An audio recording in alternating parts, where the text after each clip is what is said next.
زندگی ختم ہونے سے پہلے قرآن ترجمے سے ایک بار لازمی پڑھ لیں کہ پتہ چل جائے کہ اللہ نے مسلم گھرانے میں کیوں اور کس لیے پیدا کیا۔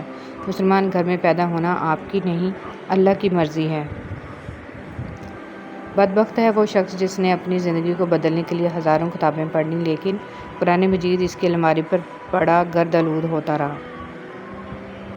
دنیا کی ایسی محبت جو دین سے روک لے، جو آخرت کی فکر سے آپ کو ناواقف کر دے، یہ دل کی موت ہے، اور دلوں کا مر جانا انسانوں کے مر جانے سے زیادہ تکلیف والا ہوتا ہے۔ اس بات کو آپ نے اپنی آنے والی زندگی کے لیے سمجھ لینا ہے اور دل میں بٹھا لینا ہے کہ آپ پر کوئی مصیبت نہیں آتی اگر اللہ کی اجازت نہ ہو۔ آپ کو کوئی مصیبت دے نہیں سکتا اگر اللہ تعالیٰ اس کو روک لے۔ رسول صلی اللہ علیہ وسلم نے ارشاد فرمایا، مسلمانوں اگر تم میں سے کوئی چاہتا ہے کہ وہ اللہ سے باتیں کرے تو اس کو لازم ہے کہ قرآن پڑھے۔ قرآن پاک کو تنہائی کا رفیق بنا لیں۔ اگر کسی دن قرآن پاک نہ پڑھ سکیں تو دوست کی طرح اس پر ہاتھ رکھ دیں کہ کل اچھی طرح ملیں گے، بہت سا وقت اکٹھا گزاریں گے۔ نبی کریم صلی اللہ علیہ وسلم نے فرمایا، تم اللہ کی طرف رجوع کرنے کے لیے قرآن سے بڑھ کر کوئی اور ذریعہ نہیں پا سکتے۔ دنیا کی محبت سے اللہ نہیں ملتا، مگر اللہ کی محبت سے دنیا اور جنت دونوں مل جاتی ہیں۔ سبحان اللہ۔ حضرت ابو ہریرہ رضی اللہ تعالیٰ عنہ فرماتے ہیں، میں نے آپ صلی اللہ علیہ وسلم سے زیادہ خوبصورت کسی کو نہیں دیکھا۔ ایسا معلوم ہوتا جیسے آفتاب آپ صلی اللہ علیہ وسلم کے رخ انور میں گردش کر رہا ہو۔ اللہ تعالیٰ نے معراج کی شب آپ صلی اللہ علیہ وسلم سے ارشاد فرمایا، جو ٹوٹے ہوئے دلوں کو جوڑ دے اس کو جنت میں بھیجنا مجھ پر لازم ہو جاتا ہے۔ اللہ کے ولیوں کو رب کی طرف سے طاقت حاصل ہے کہ وہ کمان سے نکلے ہوئے تیر کو بھی واپس کر دیتے ہیں۔ مولانا جلال الدین رومی رحمۃ اللہ علیہ۔ گفتگو میں بے احتیاطی رشتوں کو کچل دیتی ہے۔ آپ کے الفاظ ہی آپ کا عکس ہوتے ہیں اور بعد میں وضاحتیں دینے سے کچھ بھی حاصل نہیں ہوتا۔ رسول صلی اللہ علیہ وسلم نے فرمایا، بندہ اپنے رب کے سب سے زیادہ قریب اس حالت میں ہوتا ہے جب وہ سجدے میں ہوتا ہے، لہٰذا اس میں کثرت سے دعا کرو۔ جنت کے 8 دروازے ہیں: باب الصلاۃ، باب الریان، باب الجہاد، باب الصدقہ، باب الحج، باب الیم، باب الذکر، باب الکاظمین۔ اللہ تعالیٰ سے میری دعا ہے کہ روز قیامت مجھے اور آپ کو جنت کے ہر دروازے سے پکارا جائے، آمین۔ بھکاری اور فقیر میں بڑا فرق ہے۔ اکثر کوئی بھکاری دروازے پر مانگنے آئے تو ہم اسے فقیر کہہ دیتے ہیں، جبکہ ایسا نہیں ہے۔ حضرت علی رضی اللہ تعالیٰ عنہ کا ایک لقب ام الفقراء بھی ہے، یعنی کہ فقیروں کا جس کو زمانہ ٹھکرا دے اس کو بھکاری کہتے ہیں، اور جو زمانے کو ٹھکرا دے اسے فقیر کہتے ہیں۔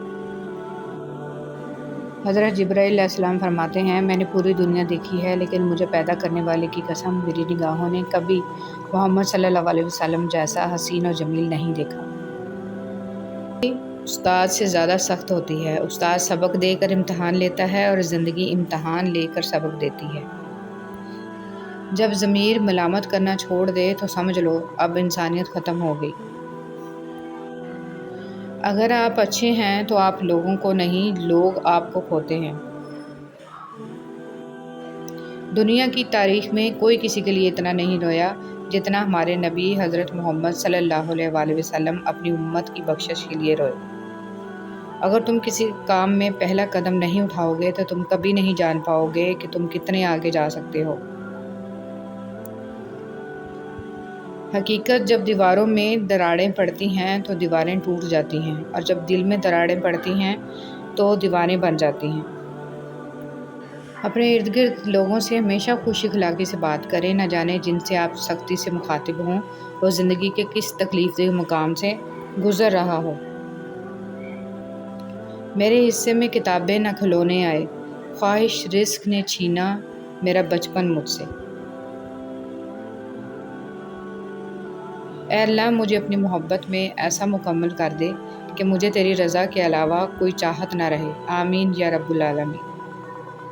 اے پیغمبر صلی اللہ علیہ وسلم اپنے بیویوں اور بیٹیوں مسلمانوں کی عورتوں سے کہہ دو کہ جب باہر نکلا کریں تو اپنے چہروں پر چادر لٹکا کر گھونگھٹ نکال لیا کریں، یہ چیز ان کے لیے موجب شناخت و امتیاز ہوگی تو کوئی ان کو ایذا نہ دے گا، اور اللہ بخشنے والا ہے، مہربان ہے۔ پرندوں کو دانہ ڈالنے والا ہر شخص ہمدرد نہیں ہوتا۔ بہت سے لوگوں نے جال بچھا رکھا ہوتا ہے، اسی طرح بہت سے لوگ ہمدرد بن کر آپ کے قریب آ جاتے ہیں، اور جب آپ بھروسہ کرنے لگتے ہیں تو آپ کو دھوکہ دینے سے گریز نہیں کرتے۔ حضرت علی رضی اللہ تعالیٰ عنہ نے فرمایا، اپنا سر اونچا رکھو کہ تم کسی سے نہیں ڈرتے، لیکن اپنی نگاہیں نیچی رکھو کہ پتہ چلے کہ تم ایک باعزت گھرانے سے تعلق رکھتے ہو۔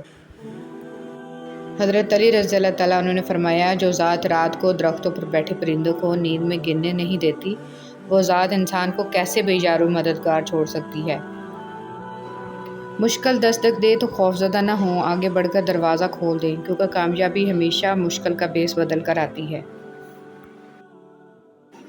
حضرت ارباز بن ساریہ رضی اللہ تعالیٰ عنہ بیان کرتے ہیں کہ نبی کریم صلی اللہ علیہ وسلم نے ارشاد فرمایا، میرے بعد جو شخص زندہ رہے گا وہ بہت زیادہ اختلافات دیکھے گا۔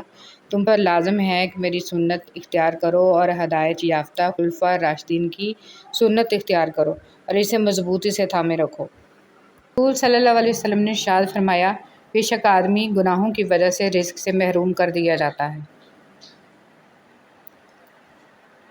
آسمانوں میں مقبولیت اور قبولیت کے ضابطے الگ ہوتے ہیں، اکثر زمین والوں کے ستائے ہوئے آسمان والے کے لاڈلے ہوتے ہیں۔